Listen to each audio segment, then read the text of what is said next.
अस्सलाम वालेकुम। आज बरोज बुध 8 मई RFI बुलेटिन के साथ मैं हूं नौरीन चौधरी। सबसे पहले headlines. Azlan Shah hockey tournament में पाकिस्तान की तीसरी कामयाबी, कनाडा को 4 के मुकाबले में 5 गोल से शिकस्त दे दी। थर की रेत से चिप बनाई जाएगी, IT माहिरीन का दावा, IT के शोबे में पाकिस्तान आगे जा सकता है। उज़्बेकिस्तान के वजीर खारजा की वजीर आज़म शहबाज शरीफ से मुलाकात, 2 रोज़ा दौरे के दौरान इलाकाई और आलमी तनाज़ात पर तबादला ख्याल। उज़्बेक वजीर खारजा का दफ्तर खारजा में हम मनसब इसहाक डार ने इस्तकबाल किया। IMF से $8 अरब के नए मुआहदे के लिए मुज़ाकरात जारी, CPS फ्रेमवर्क के तहत फंड्स 4 साला प्रोग्राम के लिए होंगे। मकबूजा कश्मीर में भारतीय फौज की बर्बरियत, मुहासरे और तलाशी के दौरान 69 शहरियों पर फायरिंग, 3 कश्मीरी नौजवान शहीद कर दिए गए। जंग बंदी के मुआहदे पर पेशरफ्त के बावजूद गजा पर हमले जारी, मजीद 7 फलस्तीनी शहीद। भारत में इंतखाबात का दूसरा मरहला, मोदी की रियासत गुजरात की 26 नशिस्तों पर कांटेदार मुकाबला, 12 रियासतों में 94 नशिस्तों के लिए वोट डाले गए। यूक्रेनी सदर को कत्ल करने का इंकशाफ, कर्नल रैंक के 2 अफसरान गिरफ्तार। हेडलाइंस आपने मुलाहिजा की, चलते हैं खबरों की तफसीलात की जानिब। मलेशिया में जारी 30वें Sultan Azlan Shah hockey cup में पाकिस्तान और कनाडा के दरमियान मैच सनसनीखेज मुकाबले के बाद 5-4 से पाकिस्तान ने जीत लिया। मलेशिया के शहर एफओ में जारी अजलान शाह हॉकी कप के चौथे मैच में पाकिस्तान ने कनाडा को सनसनीखेज मुकाबले के बाद 5-4 से हरा दिया, जबकि एक दिन पहले खेले गए तीसरे मैच में पाकिस्तान और जापान का मैच ड्रॉ हो गया था। इससे कबल खेले गए मैचेस में पाकिस्तान ने मेजबान मलेशिया और जनूबी कोरिया को शिकस्त दी थी। इस तरह पाकिस्तान अभी तक नाकाबिले शिकस्त रहा है और पॉइंट्स टेबल पर सबसे नुमाया है। एक अहम दरियाफ्त में IT माहिरीन ने सहराए थर की रेत को कंप्यूटर चिप्स की अगली नस्ल के लिए बुनियादी मवाद के तौर पर शनाख्त किया है। ये काबिल जिक्र दरियाफ्त डिजिटल टेक्नोलॉजी की बढ़ती हुई आलमी मांग को पूरा करने के लिए थर की रेत की मुनफरिद खुसूसियात से फ़ायदा उठाते हुए सेमीकंडक्टर की सनत में इनकलाब बर्पा कर सकती है। घरेलू चिप मैन्युफैक्चरिंग हब कायम करने की सलाहियत के साथ साथ पाकिस्तान तकनीकी तरक्की और खुद कफालत में नुमाया कामयाबी हासिल कर चुका है। महकमा इंफॉर्मेशन टेक्नोलॉजी सिंध ने चिप वेफर फाउंड्री मंसूबे से मुतालिक इब्तदाई पेपर वर्क तैयार कर लिया है। IT सिंध ने पेपर वर्क मुतालिका वजारतों को अरसाल कर दिया है। पाकिस्तान चिप वेफर तैयार करके डिजिटल वर्ल्ड मार्केट की बड़ी ज़रूरत को पूरा कर सकता है। माहिरीन का कहना है कि इसकी तैयारी के लिए कोयला, रेत, पानी और बिजली दरकार होती है, जिसके लिए थर की रेत मौजू है। चिप वेफर फाउंड्री से ज़र मुबादला की बचत के साथ साथ इजाफी पैदावार और बरामद भी की जा सकती है। वज़ीर आज़म मोहम्मद शहबाज शरीफ की उज़्बेकिस्तान के वज़ीर खारजा बख्तियार सैयदोव से मुलाकात। उज़्बेकिस्तान के सदर शौकत मिर्ज़ियोयेव की तरफ से वज़ीर आज़म शहबाज शरीफ को जल्द उज़्बेकिस्तान का सरकारी दौरा करने की दावत दी गई। वज़ारत उज़्मा के मनसब पर दूसरी मरतबा मुंतखब होने पर मुबारकबाद देते हुए उज़्बेक वज़ीर खारजा ने उज़्बेकिस्तान के सदर शौकत मिर्ज़ियोयेव की तरफ से वज़ीर आज़म मोहम्मद शहबाज शरीफ को जल्द अज जल्द उज़्बेकिस्तान का सरकारी दौरा करने की दावत दी। मुलाकात में दोनों रहनुमाओं ने पाकिस्तान और उज़्बेकिस्तान के दरमियान तिजारत, मईशत, सिक्योरिटी, दिफा, समाजी रवाबत और दीगर शोबों में तावन बढ़ाने पर तबादला ख्याल किया। मुलाकात में अफगानिस्तान में देरपा अमन और तरक्की की अहमियत पर भी तबादला ख्याल किया गया। वज़ीर खारजा ने उज़्बेकिस्तान को पाकिस्तानी बंदरगाहों तक रसाई फराहम करने के लिए बाहमी मुशावरत से वज़ीर खारजा ने उज़्बेकिस्तान को पाकिस्तानी बंदरगाहों तक रसाई फराहम करने के लिए बाहमी मुशावरत से एक मौसर लाहे अमल तश्कील देने की अहमियत पर जोर दिया। उन्होंने उज़्बेकिस्तान, अफगानिस्तान और पाकिस्तान रेलवे मंसूबे की अहमियत पर रोशनी डालते हुए उसकी जल्द तकमील के लिए पाकिस्तान के अज़्म का भी इजहार किया। $8 अरब के नए कर्ज के लिए पाकिस्तान के IMF हुकाम से मुज़ाकरात शुरू।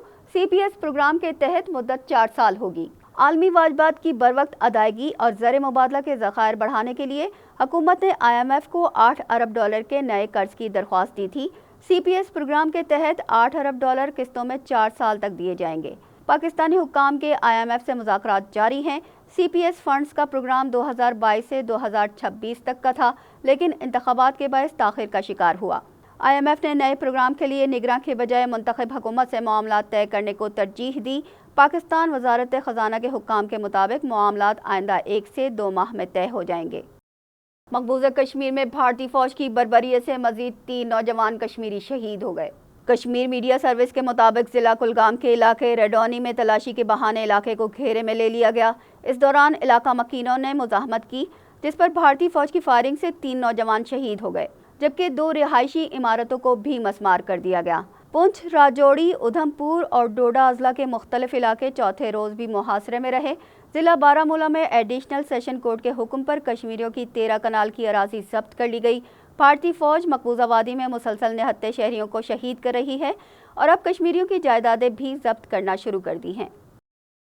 میئر کراچی مرتضی وہاب کا کہنا ہے کہ ہب ڈیم سے نکالے جانے والی نئی نہر کی تعمیر سے کراچی کے عوام کو پینے کا پانی فراہم کیا جائے گا۔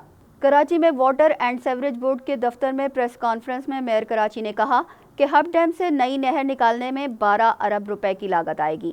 اس کی تکمیل سے ضلع غربی، وسطی، کماڑی، لیاری اور دیگر علاقوں کے مکینوں کو فائدہ ہوگا۔ منصوبہ 1 سال میں مکمل کیا جائے گا۔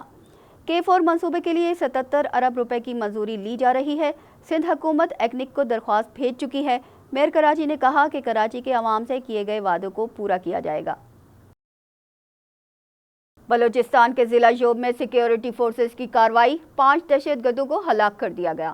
انٹیلیجنس معلومات پر سیکیورٹی فورسز نے ضلع یوب کے علاقے سمبازہ میں پاک افغان سرحد پر کارروائی کی۔ اس دوران فائرنگ کے تبادلے میں 5 دہشت گرد ہلاک ہو گئے، جبکہ 1 کو زخمی حالت میں گرفتار کر لیا گیا۔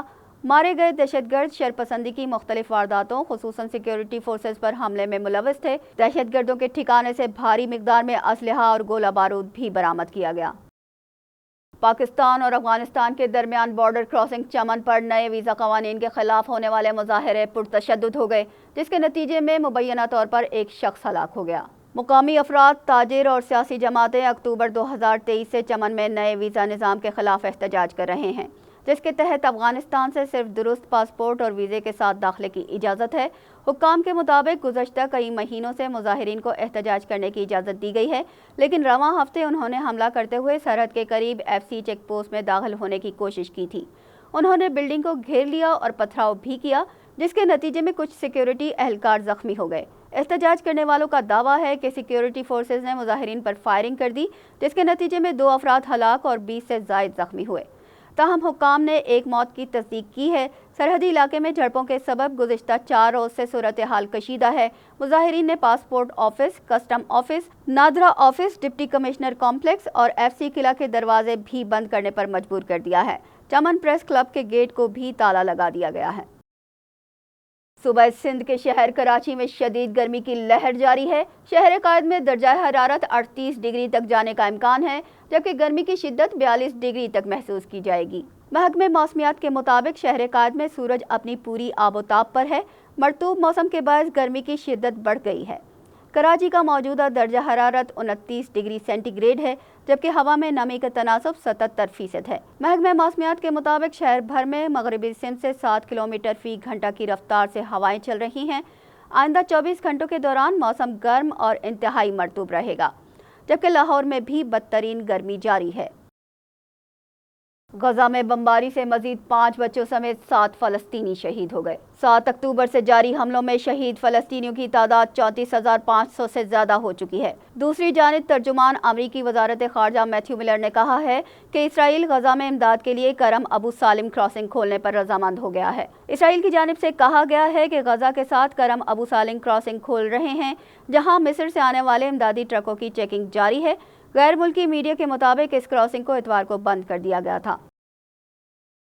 بھارت میں 52% نشستوں پر انتخابات مکمل ہو گئے۔ وزیر اعظم نریندر مودی کے لیے مشکلات بڑھ گئی۔ انتخابات کے تیسرے مرحلے کے اختتام کے ساتھ ہی 543 سیٹوں پر مشتمل بھارتی پارلیمنٹ کے 52% امیدواروں کی قسمت پر مہر لگ گئی۔ تجزیہ کار اسٹاک ایکسچینج میں اتار چڑھاؤ کو وزیر اعظم نریندر مودی کے لیے مشکلات کی علامت کے طور پر دیکھ رہے ہیں۔ ہریانہ سے 3 آزاد ممبران قانون ساز اسمبلی نے BJP کے بجائے کانگریس پارٹی میں شمولیت اختیار کر لی ہے۔ بھارتی جنتا پارٹی کے زیر اقتدار اتر پردیش کے ایک حلقے میں پولنگ بوتھ سے مسلم ووٹرز کو بھگانے کی اطلاعات بھی موصول ہوئی ہیں اور کئی جگہوں پر کچھ ووٹروں کے نام ووٹر لسٹ سے مبینہ طور پر غائب کر دیے گئے ہیں۔ منگل کو 12 ریاستوں پر مشتمل 94 سیٹوں کے لیے ووٹنگ ہوئی، جس میں گجرات کی تمام 26 نشستیں بھی شامل ہیں، جہاں نریندر مودی اور ان کے وزیر داخلہ نے اپنا ووٹ کاسٹ کیا۔ यूक्रेनी सदर और दीगर आला फौजी हुकाम के कत्ल की साजिश बेनकाब हो गई। यूक्रेनी सिक्योरिटी फोर्सेस ने सदर व्लादिमीर ज़ेलेंस्की के कत्ल की साजिश के इल्ज़ाम में 2 कर्नल रैंक के स्टेट गार्ड्स को गिरफ्तार कर लिया है। दोनों अफसरान रूस से शुरू होने वाली फरवरी 2022 की जंग से पहले भर्ती हुए थे। दोनों अफसरान रूसी एजेंट हैं और एक बड़ा नेटवर्क चला रहे हैं। उनका हदफ ऐसे किसी शख्स को तलाश करना था जो ज़ेलेंस्की की सिक्योरिटी पर मामूर हो और उन्हें यरगमाल बनाकर कत्ल कर सके। सदर के साथ साथ दीगर आला फौजी अहदेदारों को भी कत्ल करने का मंसूबा था, जो उनकी गिरफ्तारी के बाद बेनकाब हो गया है। कराची में 16वीं chief of naval staff international squash championship का आगाज हो गया। इवेंट की इनामी रकम $20,000 रखी गई है। कराची के रोशन खान जहांगीर खान स्क्वॉश कॉम्प्लेक्स में मीडिया को ब्रीफिंग देते हुए patron PN squash commodore Tauqeer Ahmed Khawaja, squash legend Jahangir Khan और ताहिर खानजादा समेत कौमी स्क्वॉश प्लेयर्स ने इंटरनेशनल स्क्वॉश इवेंट की तफसीलात से आगाह किया। इवेंट में 8 ममालिक के स्क्वॉश प्लेयर्स एक्शन में होंगे, जिसकी इनामी रकम $20,000 है। चैंपियनशिप में मिस्र, हांगकांग, मलेशिया, जमहूरिया चेक, जापान, जर्मनी, इंग्लैंड और हॉलैंड के 19 खिलाड़ी और 5 नेशनल खिलाड़ी शामिल हैं। 5 रोज़ा इवेंट में 24 प्लेयर्स के दरमियान 23 मैचेस खेले जाएंगे। इसके साथ ही न्यूज़ बुलेटिन अपने इख्तिताम को पहुंचा। हमें दीजिए इजाज़त। अल्लाह निगहबान।